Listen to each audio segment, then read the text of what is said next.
Yo, what's happening, guys? Your boy Uncle P with another episode of Uncle P's podcast. Yes, guys, I told you it's Sunday, but I'm consistent. Guys, I am laughing. So, AfriForum makes all this noise. So now,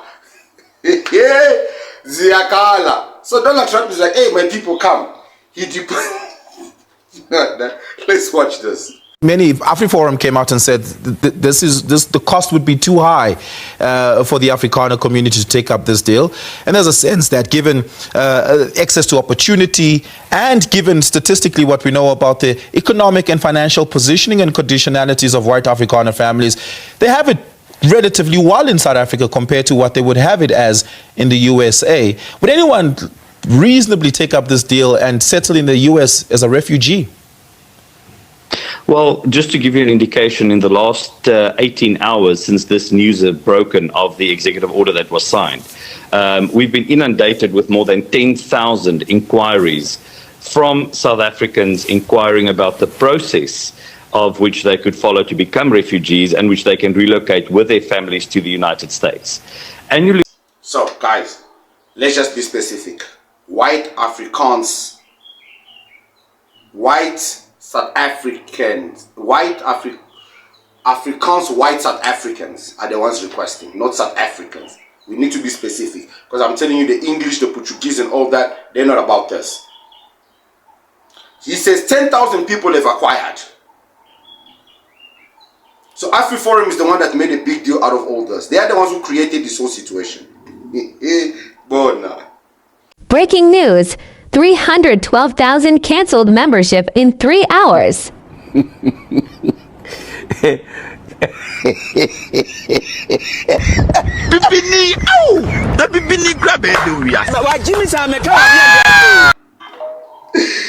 Guys, listen. It's getting serious. Ziakala, AfriForum. 312,000 people canceled their membership. Guys, all they needed to do is read and stop lying to their people about what the expropriation bill says. Orania will not be affected by this at all. But yet, Orania is the one that is worried about this as if somebody even... guys, you know, the freedom that Afrikaners have in this country is gotten to their head. The fact that they can do whatever and consequences almost don't befall them. I think that's where the problem is. The fact that they are not treated like Africans. They are not treated like everybody else. They have that extra privilege. They can unalive, they can do this, they can say whatever. No consequences. I was watching an interview of the guy from Orania being interviewed and just listening to what he was saying, that was so not true. Mr. Manar, thank you very much. Do you believe the US president is deliberately lying about South Africa? We don't know where he gets this information from and who informs him. What we just see as farmers in South Africa is we don't see a confiscation of land. What we don't see as farmers in South Africa is confiscation of land. That's as farmers. He has said it himself. Let's keep listening. We don't see large scale land grabs in South Africa. What we see is at this stage still very reasonable, as is any country in the world. So we don't see what he's talking about, and that's why we thought we should just, from our side, set the facts straight. Yeah. They don't see what AfriForum is talking about, what Drickers is talking about, and everyone else. And these are farmers themselves talking. They decide, hey, we don't want to be involved. Let's set this shit up straight. So AfriForum then was like, okay guys, unless now America wants you guys to go. We did not accuse the government of large-scale land grab. We were not aware that Mr. Trump would issue this order. We will urgently request a meeting with President Ramaphosa. We want to solve our problems within South Africa.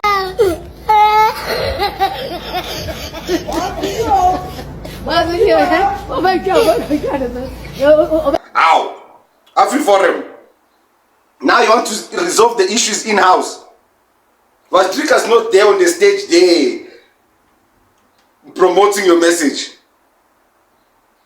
You see, guys, like I said on the live stream, I don't know what's happening with the ANC and Ramaphosa, but Cupcake has become a full-on grown cake. It's a full birthday cake now. Because he is not fucking around no more. He is standing his ground. He's telling him. I saw the Sona speech. He was on some. Listen. He didn't back down on anything. He just finished his Sona address, didn't back down on anything. He was unbowed, unbothered, unflappable. Say what you want, feel what you want about this man, for or against, but no international pressure changed a single word of the speech he just gave. No shouting from Rwanda, no shouting from the US political establishment, from the most powerful nation and business people in the world changed a single word of this speech. And no heckling in the venue affected him at all. Whatever you feel about him, whether you support him or not, you have to recognize that was absolute statesman behavior. Facts. Ramaphosa represented South Africa well. If there was a time to be proud of a South African president, this is the time to be proud of the South African president. This is the time. Because this nonsense. My brother, you, of course, are one of the young, African, South African. What is your view on this executive order? Is it something that you even consider as a white, young Afrikaner South African? Yes, so naturally this comes as quite a shock because we are born and raised in this country as South Africans. All of us in this country should be looking after each other, and for this to come up, it should be a rude awakening for our government because of the treatment that the white South Africans were getting for the sake of even the land expropriation and all that sort of situation. It puts us in a spot where the grass might be greener on the other side, so yeah, when you take that into consideration, if the government can come back with a better offer that would want us to stay, then naturally that is the first option that we would want to look at. But yes, if nothing flourishes from this, even from the government side towards us, how can we refuse this sort of offer, Yes. So is it something you'd consider? So from my side, being young, yes, I would consider that. Like I was saying, only if the government doesn't change their views on this sort of situation. But thank you very much. Thank you. No, thank you for speaking to us. Let's move on and get more views from South Africans. Of course, as you just heard, the young man saying that actually he'll consider this offer if things do not change. My brother, let me speak to you.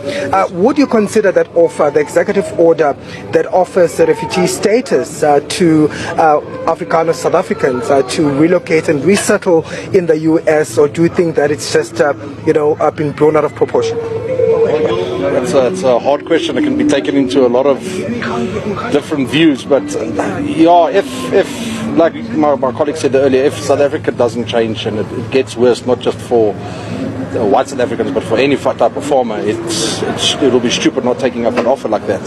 I think we're a big country with a big diversity, and we can all work together. And the one day it's farmers as a whole, it's the guys who generate all the food for everybody. So taking that out of the equation will cause a lot of problems for the whole country.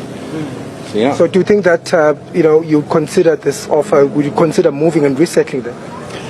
I don't know. I'm South African in my blood, so I've been there a couple of times for work, but I don't think I'll ever be able to just resettle there, not have South African things like. So let's assume the white South Africans do consider this and the whole move to America, because people are panicking that we're gonna suffer, our farmers are gonna be gone. I just need a Republican to make this make sense.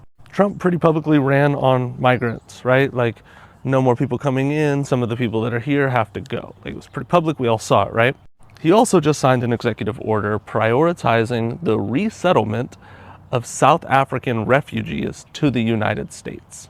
Hear that again and keep in mind who's the most famous South African that you know. Some people can't name a second South African, to be honest. So you have South Africans, specifically of European descent, which they got there because they left the Netherlands and they came down and they colonized South Africa. That's just a fact. That's how that happened. That's how you get white South Africans.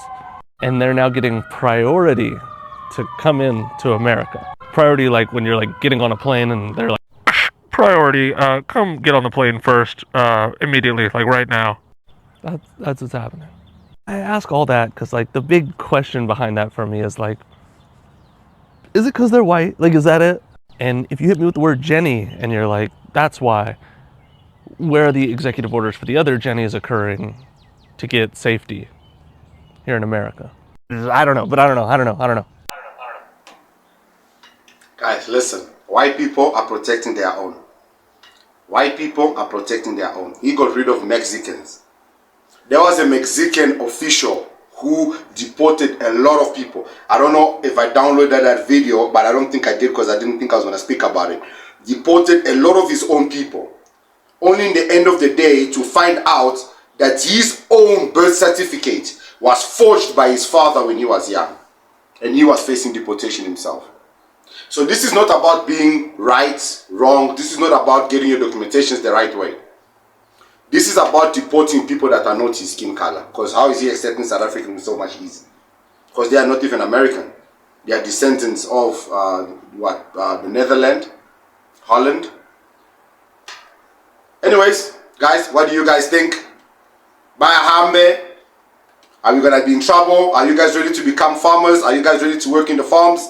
We still do have Zimbabweans as workers. We just need to manage the farms. I'm your boy Kopi. I love you guys, man. Thank you all for the support. The channel is growing. Thank you guys for viewing. Thank you for coming to the live stream. Guys, please don't forget to like, subscribe. Please watch the advert. It does help and support the channel. And I'm glad that I got to give away some money on the live stream. And we'll be having another one very soon. And yeah, just keep watching the shorts. I'm going to post something on the shorts when we're having a live stream. I appreciate you guys. Much love. Cheers.